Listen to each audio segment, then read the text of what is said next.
Alors, Hachem, dans la Lachot de Rabbi Nishra, ici, il dit ici, quand on fait le motzi, lo yivtsa mimakom shenitchabra batanur im chaverta gemir zike chaser. Dans le Talmud, il y avait un grand talmudiste qui s'appelait Ravashi. Ravashi, c'est le dernier talmudiste dans sa génération qui a compilé le Talmud. Il y avait deux. Il y avait Ravina et Ravashi. C'est le deux. Ravashi, c'était un génie, c'était un grand érudit. Alors, un jour, il donnait un cours, et à la fin du cours, il n'a pas terminé le cours, il disait, demain, on va parler de nos amis, le roi idolâtre. Malheureusement, dans la dynastie de David, il y avait des rois qui étaient idolâtres. Alors, il y avait un roi qui s'appelait Ménaché. Alors, lui, il voulait parler de lui, et qu'est-ce qu'il a dit? Demain, on continuera le cours, parlons de nos amis idolâtres. Le soir, le roi Ménaché est venu de son rêve. Il a dit, tu m'as appelé ton ami? Moi, je suis ton ami? Très bien. Si nous sommes des amis, nous devrons être au même niveau, plus ou moins. Alors, je te pose une question. Il dit, quand tu fais un moti, où tu dois couper le pain? De quelle partie du pain? À gauche, à droite, en haut, en bas? Où tu fais le moti? Il dit, je ne sais pas. Il dit, si tu ne sais pas, comment tu m'as appelé ton ami? Manque de respect. Il dit, je mechila. La vérité, vous avez raison. Mechila. Mais si vous me le dites, demain, je l'enseignerai dans le cours à votre nom.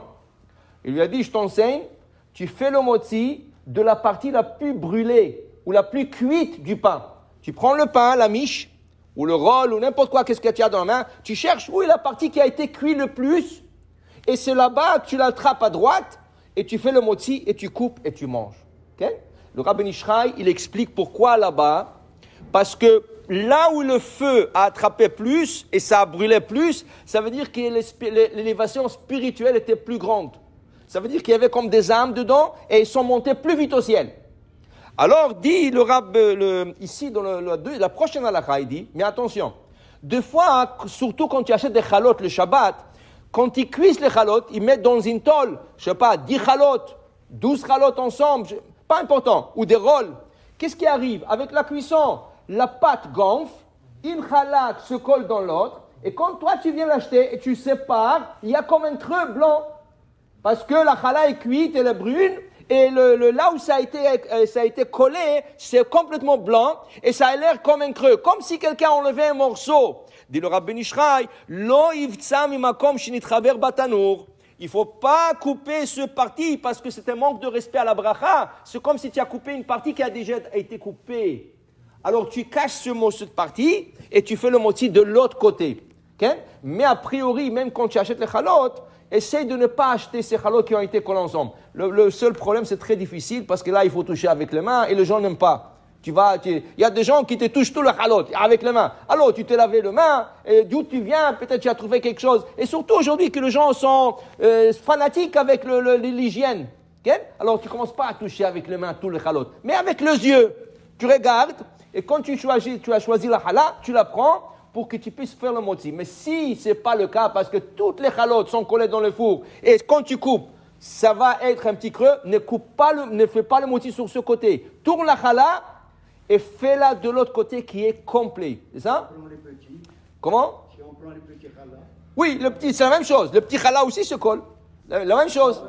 Oui, c'est la même chose. La même chose. Si vous voulez, à moins que vous trouviez une béquerie qui ne colle pas le chalot, alors ça veut dire qu'ils ont fait vraiment des petites pattes. Alors quand ça a gonflé, ça n'a pas touché l'autre là. Top. Alors le Rabbi Nishra il dit, le Baal Habayit, il est botsea, et il dit ici, velo ye bosedek. Aussi, il ne faut pas avoir une fonte sur la challah ou sur le pain. Sedek, ça veut dire que la challah était trop cuite. Qu'est-ce qui arrive? Elle gonfle, et comme il y a un crack au milieu, okay? Il y a des pains qui sont faits exprès comme ça. Ils font comme des fentes avec le couteau pour faire comme la baguette, la flûte. Okay? Mais il y a des pains que tu vois que ce n'est pas supposé d'être comme ça. C'est comme un crack. Même là-bas, ce n'est pas respectueux de faire le moti. Si tu as une autre miche, fais le moti sur l'autre. En d'autres mots, le moti devrait se faire sur un pain qui est kavod pour la beracha, pour l'honneur de la beracha. C'est pour ça que le Shabbat, nous faisons un pain différent. Toute la semaine, nous l'appelons le pain. Le Shabbat, tu l'appelles la challah. Toute la semaine, la miche de pain, elle est droite. Okay? Le Shabbat, elle est tressée. Ou il y en a qui font des petites fentes sur la mais pour différencier, distinguer et donner honneur à cette mitzvah et à cette beracha. Baruch Adonai l'olam, amen ve amen.